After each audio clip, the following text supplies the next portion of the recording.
जब मैं 6 साल का था, हमारे आंगन में एक बूढ़ा भिखारी आया। दादी को उस पर दया आ गई तो उन्होंने उसे पानी पिलाया, लेकिन पानी पीने के बाद भिखारी का चेहरा गंभीर हो गया। उसने कहा, बड़ी बहन, 3 दिन बाद तुम्हारे घर कोई गंदी चीज आने वाली है, याद रखना उस समय दरवाजा मत खोलना। फिर उसने अपनी जेब से एक छोटा सा ताबीज निकाला, जब तक ये लटका रहेगा वो चीज अंदर नहीं आ पाएगी। इतना कहकर वह चला गया। अब आंगन में सिर्फ मैं और दादी बचे थे। दादी बड़बड़ाई, 3 दिन बाद तो माँ की मौत का 7वां दिन 13वीं जैसा रिवाज है, क्या माँ अब शकुनी बनकर लौटेगी? कुछ देर सोचने के बाद दादी ने वह ताबीज दरवाजे पर टांग दिया। रात को दादा खेत से लौटे तो बोले, अरे दरवाजे पर ये क्या लटका रखा है? दादी ने दिन की सारी बात बता दी। दादा हंस पड़े, माँ 100 साल जीकर शांति से मरी है, वो कैसे भूत बन सकती है? वो भिखारी ठग था। दादी बोली, मुझे भी पता है माँ सामान्य मौत मरी है, लेकिन जब उनका ताबूत बंद किया जा रहा था मैंने उन्हें मुस्कुराते देखा था और वो मुस्कान बहुत डरावनी थी। दादा बोले, तुम्हें भ्रम हुआ होगा। दादी ने सिर हिलाया, नहीं, मैंने साफ देखा था और मरने से पहले माँ ने छोटे बेटे से कहा था कि उनके ताबूत में एक कुल्हाड़ी रख दे। दादा ने पूछा, क्यों?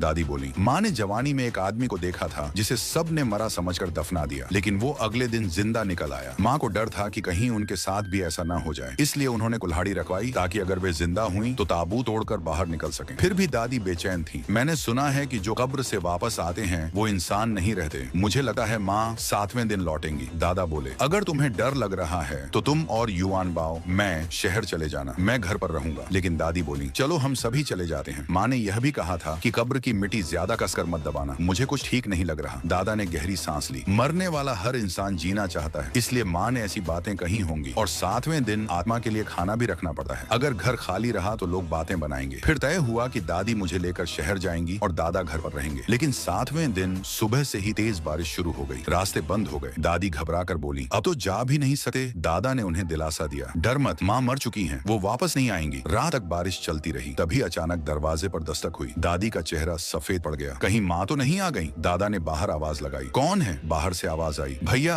मैं हूँ, दरवाजा खोलो। ये छोटे दादा के भाई की आवाज थी। दादा ने दरवाजा खोला और देखते ही सबके होश उड़ गए। छोटे दादा के साथ वहीं परदादी खड़ी थी, जिन्हें कुछ दिन पहले दफनाया गया था। परदादी डरावनी मुस्कान के साथ बोली, बेटा मैं मरी नहीं थी। दादा कांपते हुए बोले, माँ आप कब्र से बाहर कैसे आई? परदादी हंसी और छोटे दादा के सिर पर हाथ फेरते हुए बोली, तुम्हारा छोटा भाई रोज मेरी कब्र पर आता था, उसी ने मुझे बाहर निकाला। तभी आसमान में बिजली चमकी, मैंने देखा। परदादी की आंखें लाल थीं और उनमें खून जैसा रंग भरा हुआ था। वो बोली, बारिश फिर शुरू होगी, अंदर चलो। जैसे ही वो अंदर आने लगी, उनकी नजर दरवाजे पर लटके ताबीज पर पड़ी। अचानक उनका चेहरा बदल गया। वे गुस्से में चिल्लाईं, इसे तुरंत उतारो। दादी धीरे से दादा के कान में बोली, मुझे लग रहा है माँ इस ताबीज से डर रही हैं। दादा ने पूछा, माँ आप इसे बुरी चीज क्यों कह रही हैं? वो बूढ़ा कह रहा था कि इससे भूत प्रेत दूर रहते हैं। परदादी की आंखें इधर उधर घूमने लगी। फिर वे मासूम बनने की कोशिश करते हुए बोली, मैं तुम्हारी माँ हूँ, क्या मैं तुम्हें नुकसान पहुँचाऊंगी? इसे उतार दो, यही चीज बुरी आत्माओं को बुलाती है। और छोटे दादा भी उनकी हाँ में हाँ मिलाने लगे। दूसरे दादा ने इतना कहकर ताबीज वाला थैला फेंक दिया। जब परदादी ने वह थैला वापस फेंका हुआ देखा तो उनके चेहरे पर मुस्कान आ गई। पता नहीं क्यों, लेकिन मुझे हमेशा लगता था कि परदादी के अंदर कोई भूत या आभा है। माँ आपको कैसे पता चला कि ये ताबीज? मैं तो पाताल लोक होकर आई हूँ, वहाँ एक बूढ़े अमर संत मिले थे, उन्होंने मुझे दिव्य दृष्टि दी है। क्या कहा, चलो मेरे साथ अंदर वाले कमरे में आओ, मैं तुम्हारी टांग ठीक कर दूं। दादाजी की टांग जवान दिनों में घायल हो गई थी, इसलिए वे लंगड़ा कर चलते थे। माँ मेरी ये टांग दशकों से खराब है, कस्बे के डॉक्टर भी इसे ठीक नहीं कर पाए, आप रहने दीजिए, माँ तुम्हारा बुरा नहीं करेगी। दूसरे दादा ने इतना कहकर दादाजी को पश्चिम वाले कमरे में धकेल दिया। दादी भी अंदर जाना चाहती थी, लेकिन दूसरे दादा ने रोक लिया। भाभी चिंता मत करो, माँ अब आधी देवी जैसी बन गई है, हमारे अच्छे दिन आने वाले हैं, मुझे अंदर जाकर देखने दो। नहीं, जब माँ अपनी साधना करती है तब हम जैसे साधारण लोग नहीं देख सकते, वरना अनर्थ हो जाएगा। इतना कहते ही दादाजी कमरे से बाहर निकले। उनकी वर्षों पुरानी लंगड़ाहट सचमुच ठीक हो चुकी थी। माँ आप तो सच में चमत्कारी हैं, ये सब उस अमर संत की कृपा है जिसने मुझे स्वर्ग जैसी शक्तियां दी हैं। इतना कहते ही अचानक आसमान में बिजली कड़की और तेज बारिश शुरू हो गई। परदादी और दूसरे दादा पश्चिम वाले कमरे में चले गए। दादी ने पूछा, अरे माँ ने तुम्हारी टांग कैसे ठीक की? मुझे नहीं पता, माँ ने मुझे आंखें खोलने नहीं दी। अभी जब बिजली चमकी मैंने देखा कि माँ की परछाई ही नहीं थी। दादा कुछ पल के लिए चुप रह गए। तुमने गलत तो नहीं देखा? नहीं, हम सबकी परछाई थी, सिर्फ माँ की नहीं। दादा ने भौहें सिकोड़ ली। माँ अचानक जिंदा हो गई, ऊपर से इतनी शक्तियां। बात सच में अजीब है। सुबह होते ही मैं चैन अंधे बाबा को बुलाऊंगा, उनसे माँ को दिखवाएंगे। चैन अंधे बाबा हमारे गांव के ज्योतिषी थे, जिन्हें भूत प्रेत और यिन यांग विद्या की थोड़ी जानकारी थी। अगले दिन आंगन में 2 लोग आए, गांव के ली लावर और उसकी बेटी। दोनों सीधे पश्चिम वाले कमरे में चले गए। ली लावर यहाँ क्यों आया और बेटी को भी साथ लाया? ली लावर बहुत दुबला पतला था, जैसे उसके पास कुछ ही दिन बचे हों। चलो जाकर देखते हैं। हम बाहर निकले ही थे कि दूसरे दादा ने रोक लिया। माँ ली लावर का इलाज कर रही हैं, कोई अंदर नहीं जाएगा। इतना कहते ही ली लावर कमरे कमरे से बाहर निकला। उसका चेहरा पहले से कहीं बेहतर लग रहा था। उसकी बेटी श्याओ फांग उसका हाथ कसकर पकड़े हुए थी। पिताजी, मैं आपके साथ घर जाना चाहती हूँ, लेकिन ली लाओर ने उसका हाथ झटक दिया। अमर संत ने तुम्हें चुना है, ये तुम्हारा सौभाग्य है। आज से तुम यहीं रहोगी और अपनी परदादी से विद्या सीखोगी। परदादी दरवाजे पर खड़ी मुस्कुरा रही थी। अच्छी बच्ची बनो और मुझसे विद्या सीखो। लेकिन जब उन्होंने ये कहा, मैंने देखा कि उन्होंने होंठ चाटे, जैसे उन्हें श्याओ फांग बहुत स्वादिष्ट लग रही हो। ली लाओर के जाने के बाद भी श्याओ फांग वहीं खड़ी रोती रही। परदादी उसे घूरते हुए बोली, अगर फिर रोई तो जिंदा निकल जाऊंगी। उनकी आंखों में क्रूरता थी। श्याओ फांग डर के मारे तुरंत चुप हो गई। माँ, आपने इस छोटी बच्ची को क्यों रखा? उसे अमर संत ने चुना है, मैं अपनी विद्या उसे दूंगी, तुम लोग इसमें दखल मत दो। दूसरे दादा मुस्कुराए और श्याओ फांग को मुर्गी के बच्चे की तरह उठाकर कमरे में ले गए। बड़े भैया, माँ अब आधी देवी हैं, अब हमें उनके नियमों के अनुसार चलना होगा। कुछ काले कपड़े लाओ, पश्चिम वाले कमरे की खिड़कियां ढकनी होंगी, कमरे में रोशनी नहीं जानी चाहिए। ये कैसा नियम है? हम जैसे साधारण लोग भला देवताओं के नियम क्या समझेंगे? जैसा माँ कहें वैसा करो। इतना कहकर दूसरे दादा ने खिड़कियों को काले कपड़ों से ढक दिया। आधी रात को मेरी नींद पेशाब लगने से खुली। जब मैं बाहर जा रहा था तब पश्चिम वाले कमरे से कड़क कड़क जैसी आवाजें आने लगी, जैसे कोई कुछ चबा रहा हो। इतनी रात को परदादी और दूसरे दादा क्या खा रहे हैं? मैं यही सोच रहा था कि अचानक कमरे का दरवाजा खुला। दूसरे दादा ने मुझे हाथ से बुलाया, युआन बाओ, इधर आओ, अंदर मांस है। चांदनी में मैंने देखा कि उनके मुंह के कोने पर खून लगा हुआ था। मुझे तुरंत डर लगने लगा। दूसरे दादा,